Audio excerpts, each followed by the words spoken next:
Alright, let's dive into this story because it's one of those tales that just grabs you and doesn't let go. Two guys, Abhishek and Mohit, go from driving cabs and losing locks to building a multi-crore startup.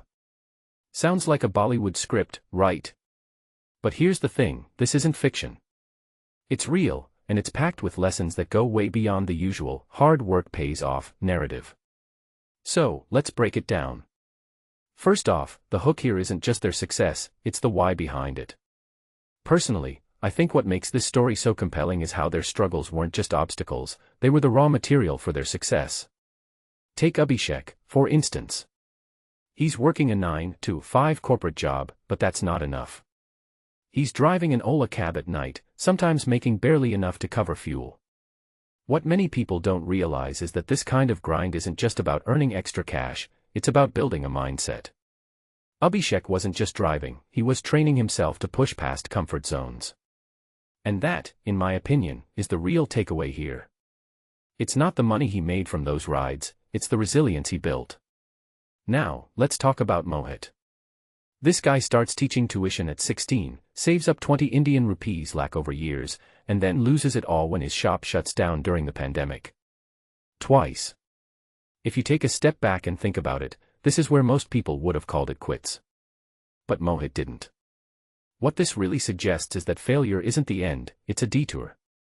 And sometimes, those detours lead you to something bigger than what you initially planned. I mean, losing 20 Indian rupees lakh is devastating, but it's also the kind of setback that forces you to rethink everything. And that's exactly what he did. Here's where it gets really interesting, these two guys, both in their late 20s, end up living in the same rented house. They're both at rock bottom, but instead of staying there, they decide to pool their resources and start something together. In 2022, they launch Vale Stays with one rundown flat. 1. And now, just a few years later, they're running 72 service departments across Delhi NCR. What makes this really interesting is the timing.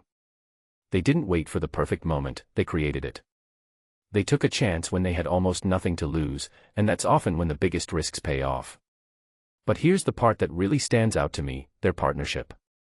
Abhishek handles guests and sales, while Mohit manages the ground operations. One thing that immediately stands out is how complementary their skills are. This isn't just two friends starting a business, it's two people who understand each other's strengths and weaknesses. And that, in my opinion, is the secret sauce of their success. Trust and collaboration, it's worth more than any amount of money, as Abhishek himself said. If you ever find someone you can trust like that, hold on to them. It's rare. Now, let's zoom out for a second.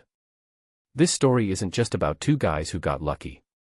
It's about the bigger trend of entrepreneurship in India, especially among young people.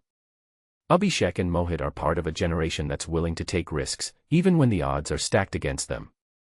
What many people don't realize is that stories like these are becoming more common, not because the journey is easier, but because people are more willing to embrace the struggle. It's not just about starting a business, it's about building something that outlasts the setbacks. So, what's the takeaway here? Personally, I think it's this: success isn't about avoiding failure, it's about using failure as a foundation. Abhishek's nights driving an Ola, Mohit's lost savings, those weren't just setbacks, they were lessons. And those lessons shaped the mindset they needed to build something bigger. If you're grinding right now, feeling like you're not getting anywhere, just remember, every late night, every sacrifice, it's all part of the process. You might not see it yet, but you're building something. And one day, you'll look up and realize you're already there. So, here's my question for you: what's the one thing you're willing to struggle for? Because, in my opinion, that's where your success story begins. Let me know in the comments, I'd love to hear your thoughts.